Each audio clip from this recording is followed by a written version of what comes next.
Alhamdulillah wassalatu wassalamu ala rasulillah wa ala alihi wa sahbihi wa man ihtada bihuda amma ba'd. Ceci est le 5e cours dans l'explication du livre Al-Qawa'id al-Arba', les 4 règles du cheikh de l'islam Muhammad ibn Abdul Wahhab rahimahullahu ta'ala. Allahumma allimna ma yanfa'una wanfa'na bima 'allamtana wa zidna 'ilman innaka antal alimul hakim waghfir lana wa li mashayikhina wa li wulati amrina wal muslimin. L'auteur dit: القاعدة الثالثة أن النبي صلى الله عليه وسلم ظاهر على أناس متفرقين في عباداتهم، منهم من يعبد الشمس والقمر، ومنهم من يعبد الملائكة، ومنهم من يعبد الأنبياء والصالحين، ومنهم من يعبد الأشجار والأحجار، وقاتلهم رسول الله صلى الله عليه وسلم ولم يفرق بينهم، والدليل قوله تعالى: وقاتلوهم حتى لا تكون فتنة ويكون الدين كله لله. فدليل الشمس والقمر قوله تعالى: ومن آياته الليل والنهار والشمس والقمر لا تسجدوا للشمس ولا للقمر واسجدوا لله الذي خلقهن إن كنتم إياه تعبدون. ودليل الملائكة قوله تعالى: ويوم يحشرهم جميعا ثم يقول للملائكة أهؤلاء إياكم كانوا يعبدون قالوا سبحانك أنت ولينا من دونهم بل كانوا يعبدون الجن أكثرهم بهم مؤمنون. ودليل الأنبياء قوله تعالى: وإذ قال الله يا عيسى ابن مريم أأنت قلت للناس اتخذوني وأمي إلهين من دون الله قال سبحانك ما يكون لي أن أقول ما ليس لي بحق.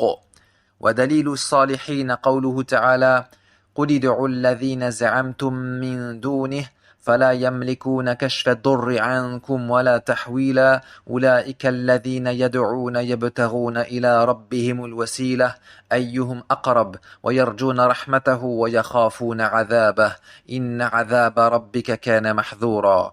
ودليل الأشجار والأحجار قوله تعالى: أفرأيتم اللات والعزى ومناة الثالثة الأخرى.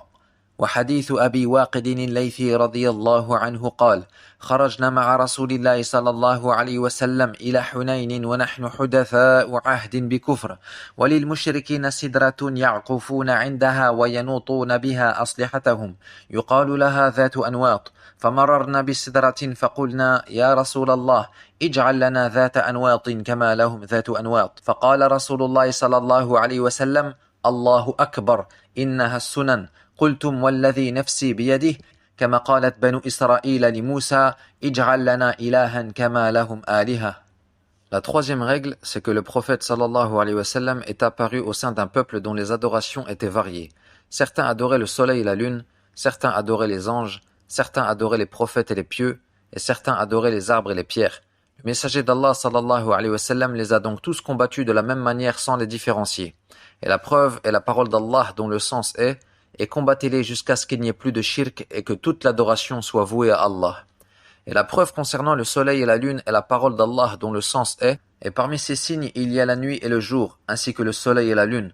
Ne vous prosternez pas pour le soleil ni pour la lune, mais prosternez-vous pour Allah qui les a créés, si c'est lui seul que vous adorez. Et la preuve concernant les anges est la parole d'Allah dont le sens est: et le jour où il les rassemblera tous, puis qu'il dira aux anges: est-ce ceux-là qui vous adoraient? Ils diront: Subhanak, tu es notre allié en dehors d'eux. Ils adoraient plutôt les djinns en qui la plupart d'eux croyaient. Et la preuve concernant les prophètes est la parole d'Allah dont le sens est: et lorsqu'Allah dira: ô Isa, fils de Maryam, est-ce toi qui as dit aux gens: prenez-moi ainsi que ma mère pour 2 divinités en dehors d'Allah? Il répondra: Subhanak, il ne m'appartient pas de déclarer ce que je n'ai pas le droit de dire. Et la preuve concernant les pieux est la parole d'Allah dont le sens est: dis, invoquez ceux que vous prétendez être des divinités en dehors de lui. Ils n'ont ni le pouvoir de dissiper votre malheur, ni de le détourner. Ceux qu'ils invoquent cherchent eux-mêmes le moyen de se rapprocher le plus de leur Seigneur. Ils espèrent sa miséricorde et craignent son châtiment. Certes, le châtiment de ton Seigneur est redoutable.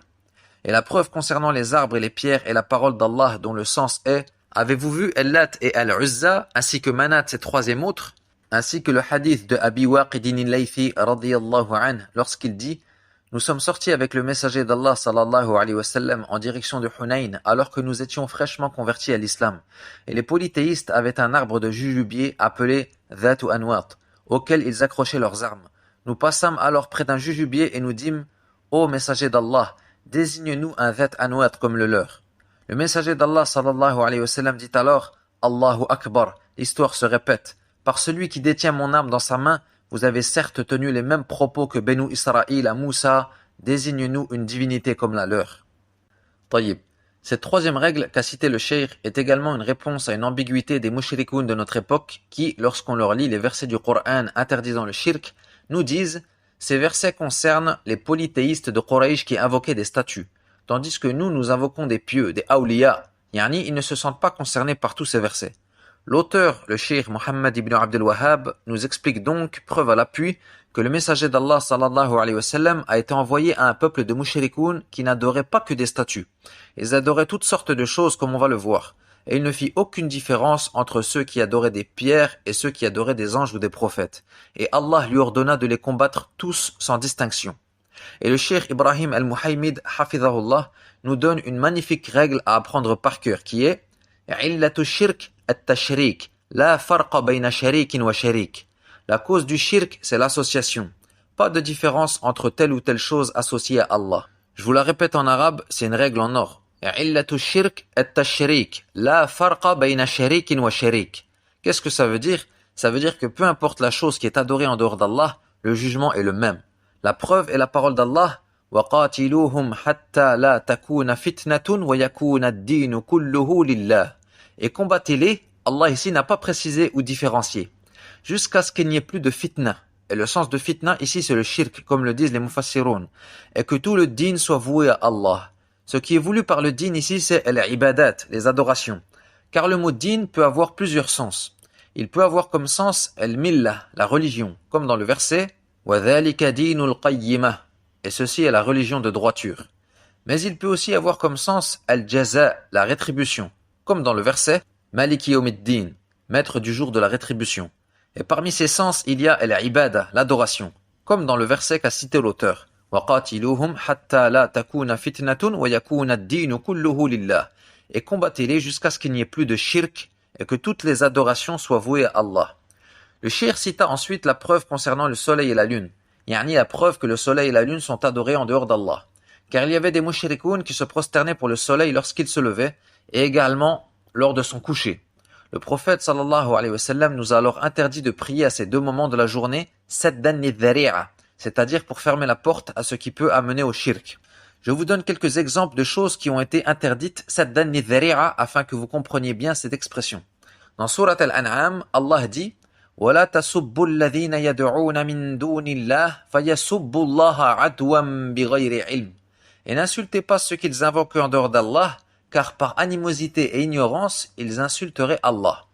Donc Allah Ta'ala ici a interdit d'insulter les divinités des polythéistes, bien que cet acte soit permis à la base, mais pour fermer la porte à un acte haram qui est que les mushrikines, en entendant cela, se mettraient à insulter Allah, Tabaraka wa Ta'ala.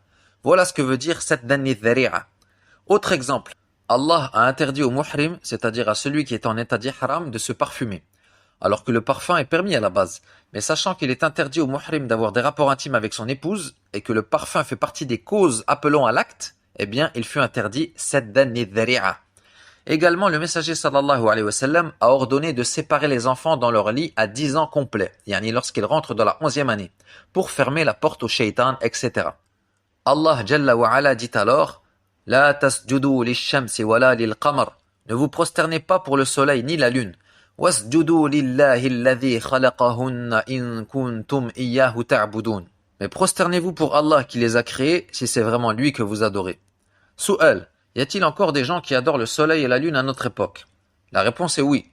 Évidemment, dans le passé, ils étaient déjà adorés par As-Sabi'a, les Sabiens, qui sont le peuple d'Ibrahim alayhi salam, mais aussi par le peuple de Saba, au Yémen, comme dans Qissat Sulayman alayhi salam fi Surat An-Naml, lorsque le Hudhud, la huppe, dit à Sulayman Wajadtuha wa qawmaha yasjuduna lish-shams. Il dit en parlant de Balqis, la reine de Saba, je l'ai trouvé ainsi que son peuple se prosternait pour le soleil. Mais même à notre époque, il y a une religion qui s'appelle le zoroastrisme, en arabe az-Zaradashtiyya, qui est la seule branche restante de al-Majusiyya, les Mazdéens, qui adorent le feu, le soleil et la lune, et qui sont présents surtout en Iran et au Kurdistan. Et même en Inde, si tu tapes sur YouTube Ibadatu Shams, tu trouves des gens adorer le soleil juste avant qu'il se couche. Al-Muhim, le cheikh cita ensuite la preuve concernant l'adoration des anges, qui est le verset dont le sens est « Et le jour où il les rassemblera tous, puis dira aux anges « Est-ce vous que cela adorait ?» Ils diront « Subhanak, tu es notre allié en dehors d'eux. » Ils adoraient plutôt des djinns en qui la plupart d'eux croyaient. Taïb, certains pourraient se demander où est la preuve dans ce verset que les anges sont adorés en dehors d'Allah. Car en apparence, on lit qu'Allah leur pose la question « Est-ce vous que cela adorait ?»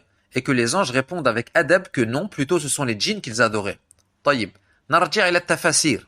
L'imam al-Baghawi rahimahullah nous dit ce qui est voulu par al-jinn dans sa parole « Kanu ya'budun al-jinn » ce sont ash-shayatin qui embellissaient aux mushrikines l'adoration des anges.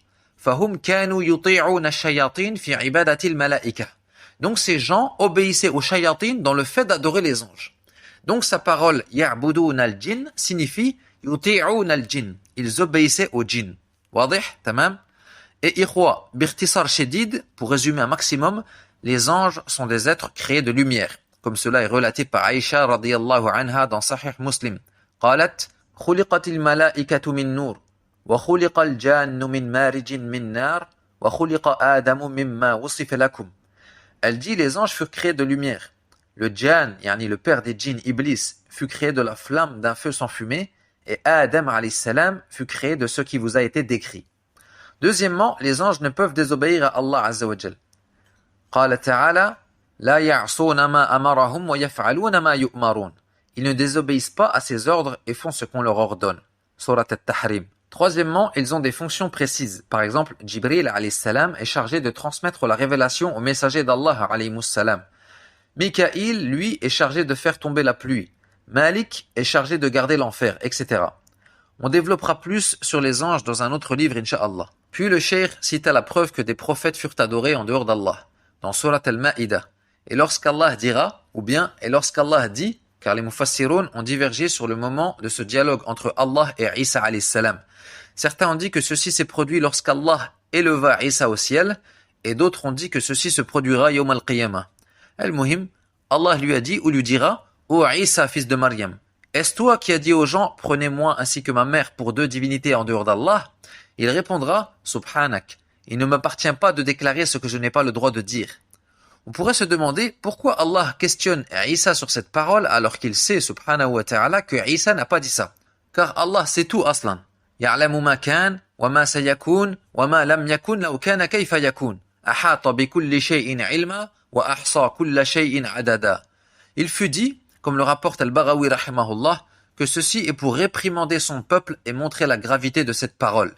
لِتَوْبِيحِ قَوْمِهِ وَتَعْظِيمِ أَمْرِ هَذِهِ الْمَقَالَةِ. Il fut dit également afin que Isa alayhi salam lui-même nie devant son peuple Yawm al-Qiyamah qu'il leur avait ordonné de l'adorer. Et remarquez mes frères le adab du prophète Isa envers son Seigneur. La première chose qu'il répondit c'est Subhanak. Yani il glorifiait Allah, lui niant tout défaut et tout associé. Deuxièmement, il n'a pas dit non, je n'ai pas dit ça. Mais plutôt il a dit il ne m'appartient pas de dire ce que je n'ai pas le droit de dire. Et dans la suite du verset il dit In kuntu qultuhu faqad alimtah. Si je l'avais dit, tu l'aurais su. Ta'lamu ma fi nafsi wa la a'lamu ma fi nafsik. Tu sais ce qu'il y a en moi et je ne sais pas ce qu'il y a en toi. Et il y a dans ce verset la preuve que l'on affirme qu'Allah Azza wa Jal a un nafs, comme dans le verset wa yuhadhdhirukumullahu nafsah, ou comme dans le hadith qudsi inni harramtu dhulma ala nafsi. Mais on ne dit pas que an-nafs est un attribut d'Allah comme le précise Cheikh al-Islam ibn Taymiyyah. On dit an-nafsu huna bima'na al-dhat. Yani l'essence ou l'entité. Comme si tu dis Ja'a Zaydun nafsuhu, ay dhatuhu. Zayd est venu lui-même. Donc les prophètes alayhimus salam, bien qu'ils sont les meilleurs des hommes, ne méritent en aucun cas l'adoration. Comme a dit le messager sallallahu alayhi wa sallam, La tutruni kama atratin nasara bana Maryam, fa innama ana abduh, faqulu abdullahi wa rasuluh. N'exagérez pas sur moi comme ont exagéré les chrétiens sur le fils de Maryam. Je ne suis que son serviteur. Dites donc à mon sujet que je suis le serviteur d'Allah et son messager. Rapporté par Al-Bukhari. فَهُوَ عَبْدٌ لَا يُعْبَدْ وَرَسُولٌ لَا يُكَذَّبْ. Il est un serviteur qui ne mérite pas d'être adoré et un messager qui ne mérite pas d'être traité de menteur. Sallallahu alayhi wa sallam. Puis l'auteur cita la preuve que les pieux furent également adorés, qui est la parole d'Allah dont le sens est « Dis, invoquez ceux que vous prétendez être des divinités en dehors de lui. Ils n'ont ni le pouvoir de dissiper votre malheur, ni de le détourner. Ceux qu'ils invoquent cherchent eux-mêmes le moyen de se rapprocher le plus de leur Seigneur. Ils espèrent sa miséricorde et craignent son châtiment.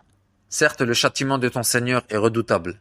Entre parenthèses, le dalil précédent est valable aussi pour les pieux, car Maryam bintu Imran n'est pas une prophète, car il n'y a de prophète que chez les hommes. Mais c'était une femme pieuse, comme a dit le prophète sallallahu alayhi wa sallam, khayru nisa'il alamina arba'. Les meilleures femmes sont au nombre de 4. Maryamu bintu Imran, wa Khadijatu bintu Khuwaylid, wa Fatimatu bintu Muhammad, wa Asiyatu mra'atu Fir'aun. Authentifié par Cheikh Al-Albani. Taïb, mais qui sont ces pieux en question dans le dalil cité par l'auteur? Encore une fois, nous devons revenir au tafsir pour comprendre l'istidlal du cheikh. Le sens de ceux qu'ils invoquent cherchent eux-mêmes le moyen de se rapprocher le plus de leur Seigneur est qu'un groupe d'hommes parmi les Arabes adorait un groupe de djinns. Mais ces djinns en question se convertirent à l'islam et cherchèrent à se rapprocher d'Allah par de bonnes œuvres, à l'insu des humains qui continuèrent à les adorer. Subhanallah.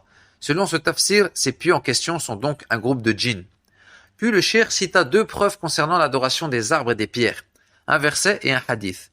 Le sens de ce verset est « Avez-vous vu Al-Lat et Al-Uzza ainsi que Manat, ces 3e autres ?» Al-Lat était un rocher blanc dans la ville de At-Ta'if qui était adoré par les Arabes de la Jahiliya. Ils firent dériver son nom du nom Allah. Mais à la base, Ibn Abbas radiyallahu anhuma explique que c'était un homme généreux qui émiettait le sawiq pour faire une sorte de pain et le distribuer gratuitement aux pèlerins. Et lorsqu'il mourut, les gens se mirent à faire des retraites spirituelles sur sa tombe, puis le rocher sur lequel il s'asseyait fut aussi adoré en dehors d'Allah Azza wa Jal. Al-Uzza, quant à elle, était un arbre, et certains dirent 3 arbres, sur lesquels ils avaient tiré des rideaux, entre Mecca et At-Ta'if. Ils firent dériver son nom du nom d'Allah Al-Aziz, et Al-Uzza était glorifié par Quraysh au point qu'Abu Sufyan, radiyallahu anhu, avant qu'il n'entre en islam, a dit lors de la bataille de Uhud, « Lana Uzza wa la Uzza lakum » Nous avons Al-Uzza et vous n'avez pas de Uzza. Le messager sallallahu alayhi wa sallam ordonna alors à ses compagnons de répondre « Allahu maulana wa la maula lakum » Allah est notre défenseur et vous n'avez pas de défenseur. Et Manat était également un rocher adoré entre Mecca et Al-Madina. Ils firent dériver son nom du nom d'Allah, Al-Mannan. Taïb, est-ce que les rochers sont encore adorés à notre époque? La réponse est oui. Le cheikh Ibrahim al-Muhaymid hafidhahullah raconte que lors d'un de ses voyages en Guinée-Conakry, un homme vint le voir et lui proposa de faire la da'wa dans son village car ses habitants y adoraient un rocher. Le cheikh lui répondit « Wallahi, si ceux-là sont mushrikoun d'origine, eh bien ce n'est pas ma spécialité. Nahnu nuhafidhu ala ra'sil mal. Yani la priorité c'est de faire da'wa aux musulmans. » Mais l'homme lui dit que si ils sont musulmans, ils prient, ils jeûnent et ont même un tahfidh de Coran. Le cheikh partit donc à ce village qui se trouve à 3 heures de la capitale seulement. Vous vous rendez compte? À 3 heures de la capitale seulement, tu trouves des gens adorer des rochers en terre d'islam. Ajib. Donc le cheikh dit, nous nous rendâmes directement à l'endroit indiqué, et effectivement nous avons trouvé un énorme rocher entre des arbres, et auprès de lui son gardien. Nous lui dirent, qu'est-ce que cela? Il dit, c'est Tamakoba, le djinn Tamakoba. Faites-lui votre demande et demandez-lui ce que vous voulez, et il se peut qu'il vous exauce selon votre niveau de foi. Évidemment, ce qu'il veut dire, ce Dajjal, c'est selon le montant que vous donnez, car les gens payent lorsqu'ils font un vœu. Et ainsi, si la demande n'est pas exaucée, eh bien c'est que la sadaqa n'a pas été suffisante. Nous lui dirent alors, Taïb, pourquoi on ne demande pas à Allah directement au lieu de demander aux djinns et aux shayatin? L'homme comprit alors que nous ne sommes pas sur leur voie. Le cheikh dit, nous sommes donc allés au village et avons fait un cours sur les piliers de l'islam, sur le shirk, le tawhid. Nous avons cité Hadith Abi Waqid, dont nous allons parler juste après, Inch'Allah. Mais nous n'avons pas cité Tamakoba, et ceci volontairement. Et le lendemain, nous nous sommes réunis avec les chefs de tribu du village. Et ils nous dirent, nous avons eu l'impression que tu faisais allusion à nous dans le cours d'hier. Nous t'écoutons. Sois sincère avec nous et dis-nous les choses clairement. Le cheikh demanda alors l'aide d'Allah et leur expliqua la gravité de ce shirk. Et parmi les questions qu'ils lui posèrent, ils lui dirent, quel est le sort de nos ancêtres qui adoraient ce rocher et qui sont morts aujourd'hui? Le cheikh dit, je me souviens alors d'une parole de Cheikh Ibn Uthaymin rahimahullah lors d'une conversation enregistrée entre lui et les Khawarij d'Algérie montés dans les montagnes pendant les années noires. Parmi les questions qu'ils posèrent au cheikh, ils lui dirent « Quel est le sort de nos frères qui ont combattu et qui sont morts pensant que c'était un djihad légiféré ?» Le cheikh répondit, et écoutez bien la réponse d'un savant doué de sagesse. Il leur dit « Ha'ula'i afdaw ila ma qaddamu, antum la tamutu ala ma matu alayh. » Subhanallah. Il leur dit « Ceux-là ont accompli ce qu'ils ont accompli et recevront le fruit de leurs actions. Mais ne mourrez pas vous sur ce sur quoi ils moururent. » Le cheikh Ibrahim s'est dit « Si je leur dis vos ancêtres sont morts mushrikin, ils vont s'énerver et n'accepteront pas mes paroles. » Il leur dit alors « Ceux-là ont accompli ce qu'ils ont accompli et recevront le fruit de leurs actions. et Allah est pardonneur et miséricordieux, il se peut qu'il les excuse pour leur ignorance ou pas, mais ne mourrez pas vous sur ce sur quoi ils moururent. Puis le cheikh leur dit, nous vous achetons le terrain sur lequel il y a ce rocher et nous allons y construire 2 cloisons, yani pour empêcher l'accès au rocher. Ils dirent d'accord.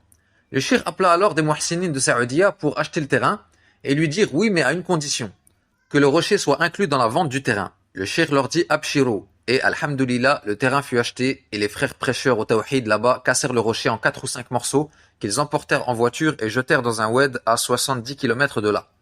Donc ces choses-là, yani l'adoration des pierres et des arbres existent toujours. L'auteur cite ensuite une preuve tirée de la sunna qui est le hadith de Abi Waqidin al-Laythi radiyallahu anhu. Hadith azim ya ikhwa. Azim et authentique. Où Abu Waqid nous dit, nous sommes sortis avec le messager d'Allah sallallahu alayhi wa sallam en direction de Hunayn, alors que nous étions fraîchement convertis à l'islam. Cette scène se produit donc en l'an 8 de l'Hégire lorsque le prophète sallallahu alayhi wa sallam, accompagné d'une armée de 12 000 hommes, se dirigèrent vers Hunayn, qui se trouve entre Mecca et At-Taif, pour combattre les mushrikoun. Puis il dit, et les polythéistes avaient un jujubier appelé Dhat ou Anwat, auquel ils accrochaient leurs armes. Nous passâmes alors près d'un jujubier et nous dîmes, ô messager d'Allah, désigne-nous un Dhat Anwat comme le leur. Donc sur leur route, les Sahaba trouvèrent un immense arbre de jujubier vert qui leur rappela un autre similaire auprès de qui les polythéistes se recueillaient et cherchaient la bénédiction en y accrochant leurs armes, par croyance que cela les rendrait plus tranchantes et plus puissantes. Qu'est-ce qu'il se passa donc? Ils demandèrent au prophète sallallahu alayhi wa sallam de leur désigner un Dhat Anwat afin qu'ils y accrochent leurs armes, espérant par cela la baraka. Le messager d'Allah sallallahu alayhi wa sallam leur dit alors, Allahu Akbar, l'histoire se répète. Par celui qui détient mon âme dans sa main, vous avez certes tenu les mêmes propos que Benu Israël à Moussa, désigne-nous une divinité comme la leur. Et les savants ont déduit de ce hadith une qa'ida azima, qui, si tu la comprends ya talib al-ilm, te permettra de déceler toute forme de shirk. Cette qa'ida est كل شيء اعتقدت فيه جلب نفع أو دفع ضرر أو طلب بركة ولم يثبت ذلك لا شرعا ولا عقلا فهو شرك. Toute chose en laquelle tu crois qu'elle apporte un bien ou repousse un mal ou que tu peux y rechercher la bénédiction, alors que cela n'est ni prouvé ni par la religion ni par la raison, eh bien c'est du shirk. Shirk akbar ou shirk asghar? Si tu dis shirk akbar, tu as tort. Et si tu dis shirk asghar, tu as tort. Il y a un tafsil. Si tu crois que cette chose est une cause, un sabab, pour qu'Allah t'apporte ce bien ou repousse ce mal, eh bien c'est du shirk asghar, mineur. Et si tu crois que cette chose par elle-même te profite ou te nuit, eh bien c'est du shirk akbar qui fait sortir de l'islam. Exemple. Un homme trouve un joli galet sur la plage d'une couleur peu courante et se met à prétendre que ce galet est béni et que lorsque tu le places sous ton oreiller avant de te coucher, tu passes une nuit paisible et tu te réveilles en pleine forme. Hada shirk. Pourquoi?